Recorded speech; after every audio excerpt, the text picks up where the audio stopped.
అప్పటి నుండి కూడా నాకు ప్రాణాలకు కూడా నాకు బాగా ఎందుకంటే మా నియోజకవర్గంలో మరి ఎక్కువ నేను కన్నాలేదు కూడా లేదు. అలాగే కాలేజీ లైఫ్ నుండి కూడా ఎప్పుడైతే మెడికల్ కాలేజీలో కానీ నా స్టూడెంట్ రాస్తున్నారు కాంగ్రెస్ పార్టీ వర్కర్స్. సో ఇవాళ ఇంత చక్కటి కార్యక్రమం మన జిల్లాలో కండక్ట్ చేశారు. గతంలో మనము అప్పుడు అధికారంలో లేదు, మన మీనాక్షి నగర్ ఆధ్వర్యంలో మన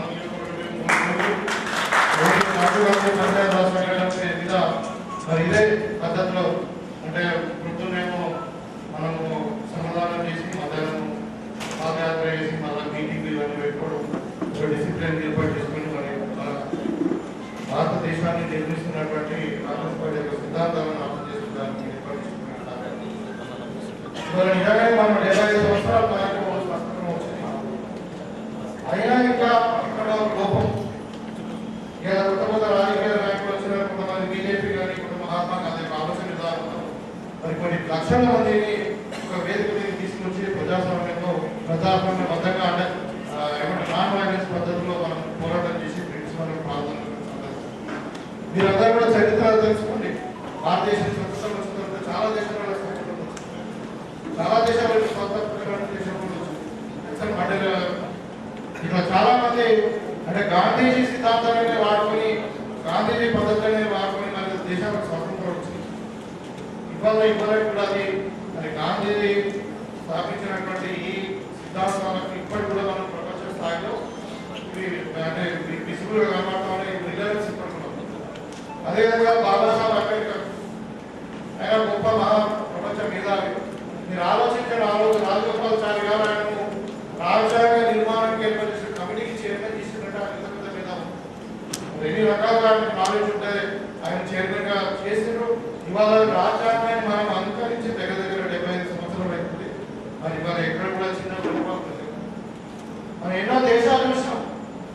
ఎన్నో దేశాలలో స్వతంత్రం వచ్చిన తర్వాత కూపింగ్ జరిగింది, మిలిటరీ సామ్రాజ్యం వచ్చింది, ఎన్నో రాజ్యాంగాలు కూలిపోయి ప్రపంచంలో మీరు చూస్తే కానీ భారతదేశంలో చేకూర్చారు.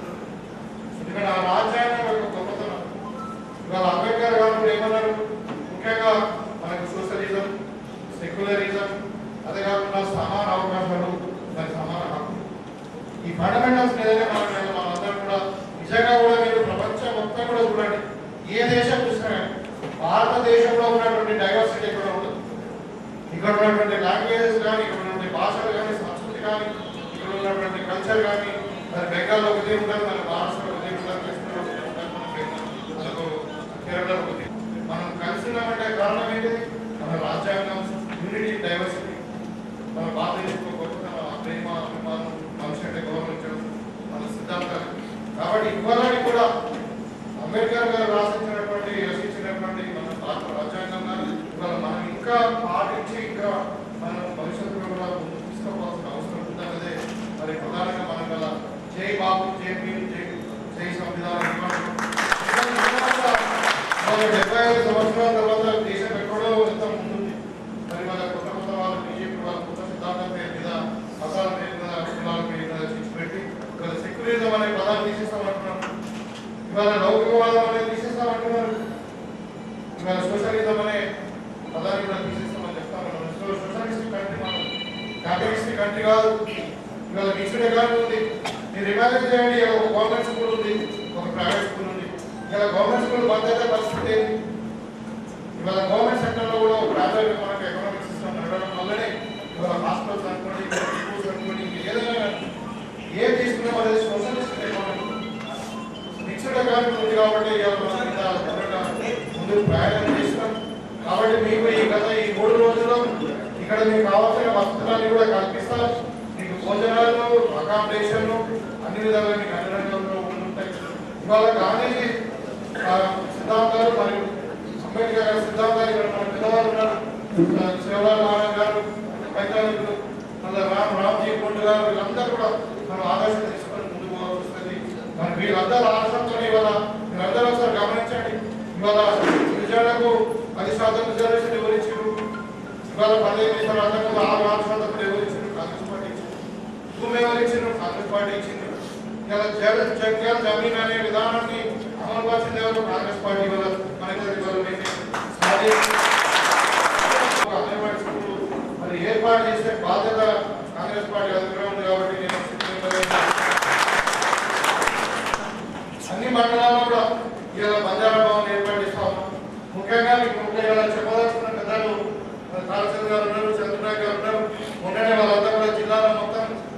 వాడ తిరిగి వారంవారం దాని తర్వాత నాయకులతో కలిసి ఒక కాన్స్టిట్యూట్గా ఎన్నిక పెట్టుకొని ఇలా మండల కమిటీ చేసుకుంటున్నారు, జిల్లా కమిటీ చేసుకుంటున్నారు. వాళ్ళ ఆధారంలో ఇలా మనము మరి కరెక్ట్ గా రిక్వెస్ట్ చేసి నేను రిక్వెస్ట్ చేయడం వల్ల రిక్వెస్ట్ పెట్టడం వల్ల మన జిల్లాలో జిల్లా బంజారా సంఘం కట్టడానికి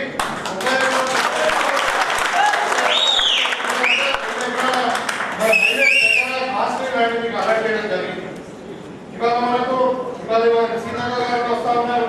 నేను అడ్వాన్స్ చెప్తాను, ఒక 5 కోట్ల రూపాయలు మన బంజారా భవన్ ఇవ్వాలని చెప్పి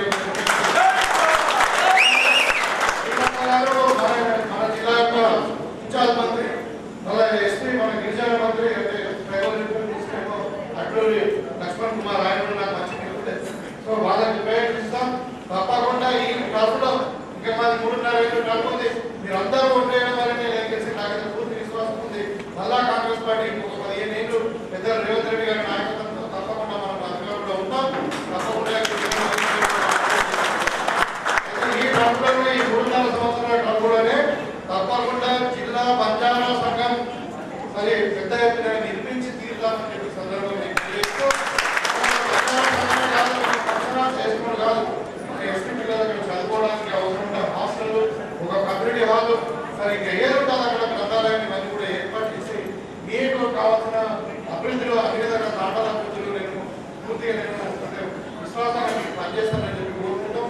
మరి రాబోయే కాలంలో మనం మీరందరూ ట్రైనింగ్ తీసుకున్న తర్వాత మనం చెప్పాలా మరి ఏ విధంగా ఇవాళ ఇండియాకు మన భారతదేశానికి మరి గాంధీ యొక్క సిద్ధాంతాలు మరి మన రాజ్యాంగాన్ని ఉన్నటువంటి మౌలిక ఫండమెంటల్ రైట్స్ కానీ అదేవిధంగా ఆలోచన విధానాన్ని మనం ముందుకు తీసుకోవాల్సిన అవసరం ఉంది. కాబట్టి ఈ ట్రైనింగ్ క్యాంప్ సభ్యులుగా యూజ్ చేసుకోండి.